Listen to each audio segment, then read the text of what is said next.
මොකද තාත්තා කරන්නේ? බඩ කින්නට කන්න ගත්ත විතරයි. පිස්සුද නැත්තම් හැටිද? අම්මේ මොකද මේ තාත්තට වෙලා තියෙන්නේ? පිස්සු හැදිලා වගේ බිම දඟලනවා. කේරළ කෑල්ලක් ගහලා වගේ මෙයා බිම දඟලන්නේ. මොකද මං කෑ ගහන්නේ? කෑ ගහන්නේ කියන්නේ නේ. කන්න ගත්ත විතරයි.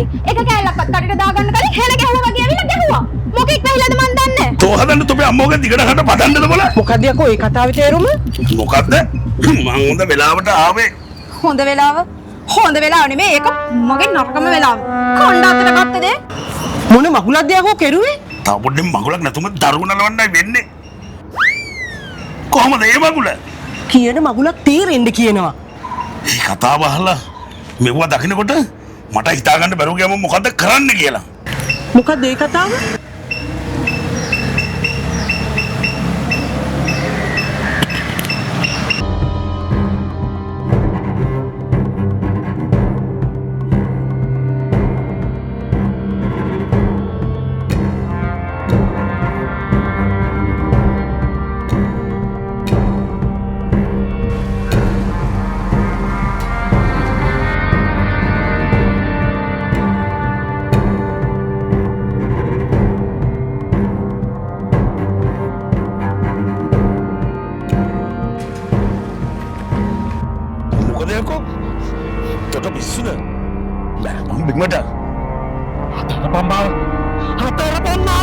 Podium gak nih teman?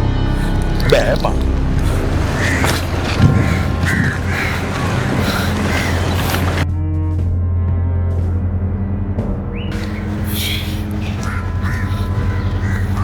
Podium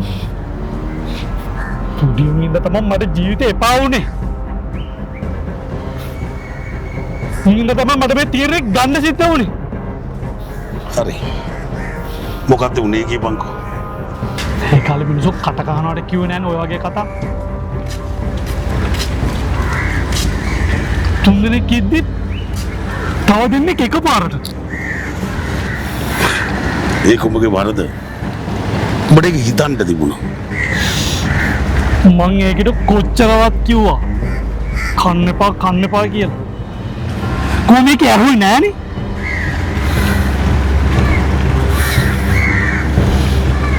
මදර නැන්දම්මත් කිව්වා. ඒත් මේකෙත් ඇහුවේ නෑනේ කිසිම දෙයක්. හරි. මොකද්ද උනේ කියපන්කෝ.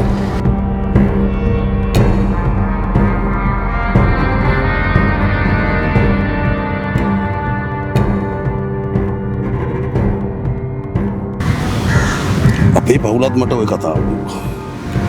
මම ඒත් පිළිගත්තේ නෑ. මම ඒත් බැලුවා බදින්නද කොහොමද එහෙම වෙන්නේ කියලා.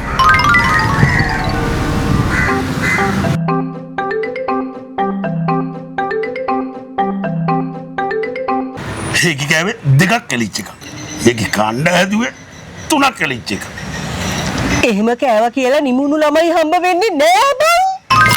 ආයකෝ බදින්න කලින් කිව්වේ නිවුණු දෙන්න හම්බුනේ. ඇරිච්ච කෙසල් ගෙඩි දෙකක් කෑවා කියලා නේද?